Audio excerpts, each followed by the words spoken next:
Buen día y bienvenidos nuevamente a esta segunda parte de nuestro video del canal de YouTube de Mario Ardón sobre salvar el planeta, donde estamos hablando sobre la problemática ambiental que vive el planeta y nosotros como sociedad y algunas de las propuestas que se han dado. Esta es una revisión bibliográfica sobre el tema. Y dijimos que no íbamos a meternos muy a fondo en la parte técnica, pero creo que sí es conveniente definir un poco el problema, ¿no? Creo que lo que estamos hablando se puede resumir a un incremento poblacional que ya no es o va a dejar de ser muy pronto de ser sostenible. Estamos hablando también de contaminación, especialmente de la parte atmosférica, que es lo que está ocasionando el fenómeno de cambio climático, que a su vez pues trae otro tipo de fenómenos como son las sequías y como son el crecimiento del nivel del mar y todo un montón de cosas que realmente nos afectarán en formas negativas. Mario, ¿no? Bueno, yo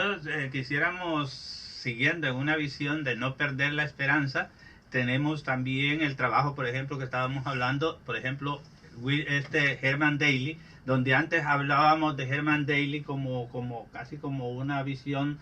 bueno, como una visión integral, y que incluso Herman Daly llega a trabajar en el Banco Mundial. Y unos amigos le dijeron ya cuando se despedía del Banco Mundial que le escribiera una carta al Banco Mundial. Y es interesante esa carta que se puede encontrar en esa revista Ecología y Política, donde Herman Daly le prescribe, como que si fuera un médico al Banco Mundial, de que no vea sus avances en cuanto al número, al monto de millones de préstamos otorgados a los países, que no vea sus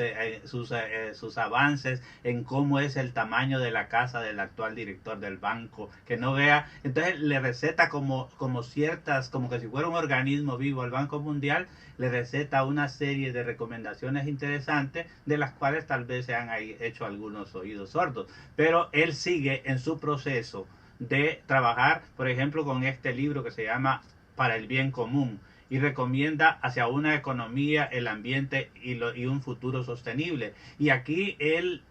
nos plantea en detalle toda una parte de introducción todo esto argumentado, pero también retoma el tema de las grandes represas.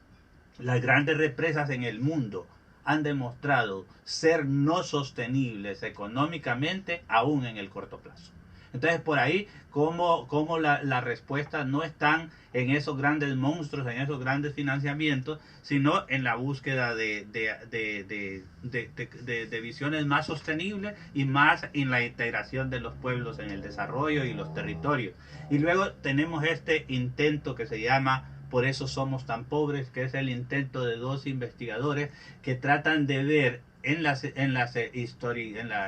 series históricas estadísticas casi la multitud de problemas que nos enfrentan a esta situación de crisis y nos ponen en alerta sobre unas situaciones desde el año de 1990, que es cuando comienza a ver como más un repunte de esta preocupación, y luego el que hablábamos antes de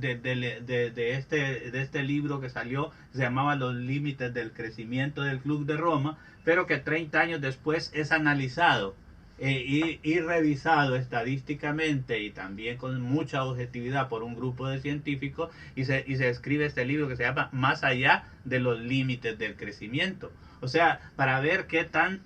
consistente ha sido la humanidad a lo largo de la vida tratando de buscar esta visión de los límites del crecimiento, hasta llegar a propuestas, por ejemplo, el grupo que edita la revista Leisa, esa revista que está acá, que tiene la virtud de que ahí en esa revista solo se colocan reseñas de experiencias de desarrollo sostenible que sean basadas en la realidad, nada teórico, ¿no? Una teoría pero práctica evidenciada en los procesos de desarrollo. Entonces es una revista pionera y que, por ejemplo, ha sacado esta antología, por ejemplo, de cómo estas prácticas agrícolas, dice, cultivando para el futuro, introducción hacia una agricultura sustentable de bajos insumos, de baja dependencia de afuera.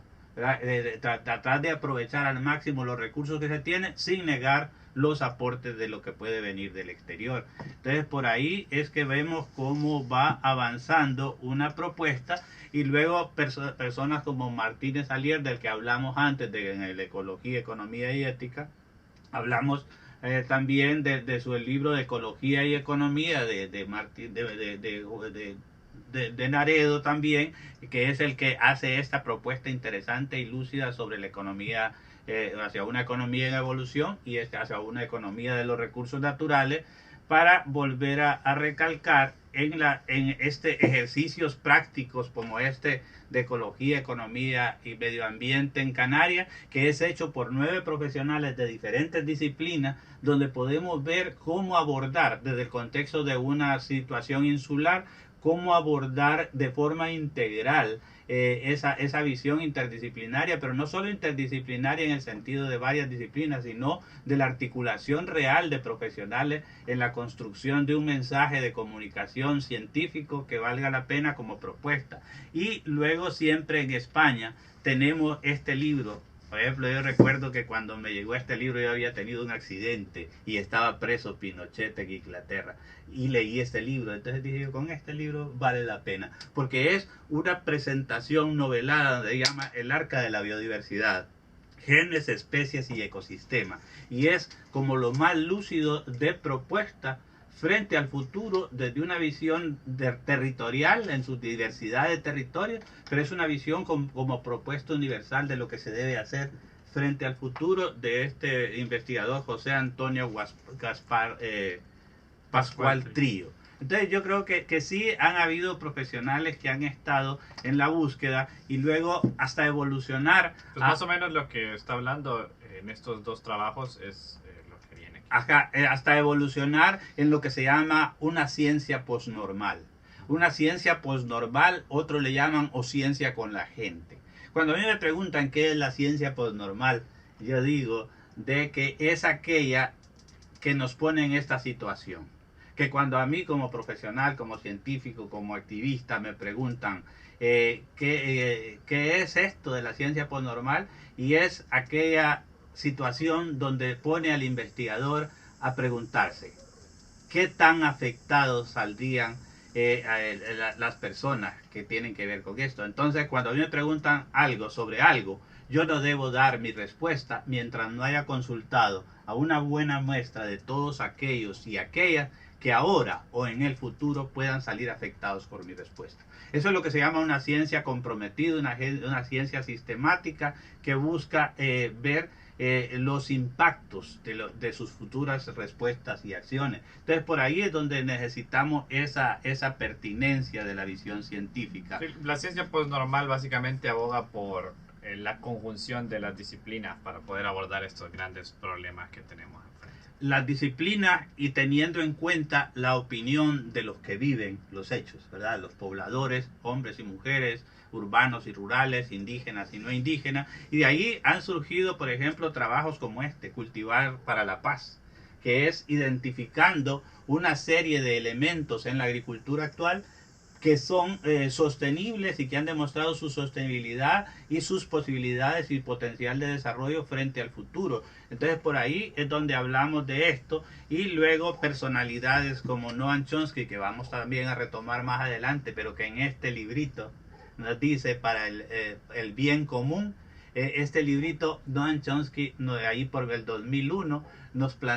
hace planteamientos lúcidos sobre lo que debe ser el futuro y lo que debe ser la inclusión de los últimos y los demás dentro de estos procesos. Y Chomsky aquí nos plantea algo que debemos presumir los hondureños, que Chomsky aquí rescata de Descartes los 4 principios de Descartes, que también lo retomó el sabio José Cecilio del Valle sobre el método, y que don Ramón Oquelí lo retoma de Valle y nos los plantea con cierta lucidez en su último libro sobre Valle, y es de 4 cosas.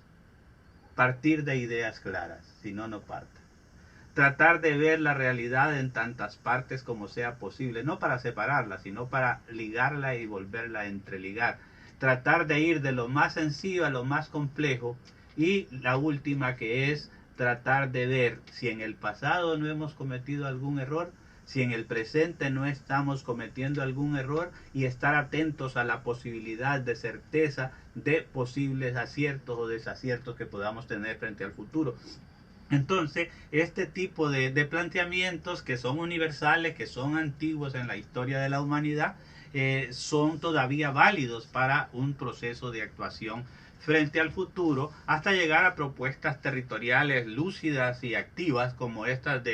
que tenemos acá de Buenaventura de Sousa Santos, donde ya nos está haciendo un planteamiento de cómo deben ser los acompañamientos a los procesos sociales y de territorio, asumiendo sus particularidades y sus cosas en común, pero también asumiendo de que es necesario democratizar nuestros países, nuestras regiones, desde sus territorios, desde la diversidad de sus territorios y de la diversidad de sus potenciales, y no dejarnos guiar solamente por una visión que no es consistente con la conservación y con el futuro del entorno y de la sociedad. También tenemos propuestas también lúcidas como la de Tomás Villasante en este libro que se llama Desbordes Creativos, que nos plantea toda esa necesidad de pertinencia científica, técnica, pero a nivel social, esa necesidad de trabajar en procesos más democráticos, participativos, involucrando a los últimos y los demás, desde una visión compleja y que lleve a que tenga lugar un proceso de mayor democratización en los territorios, de mayor inclusión, y aquí también nos aporta métodos. Y nos plantea algo interesante, que dice que nuestros actuales y futuros proyectos deben ser fundamentados para cumplir sus metas y objetivos mucho más allá de ellos, y no al cumplimiento estricto de metas y objetivos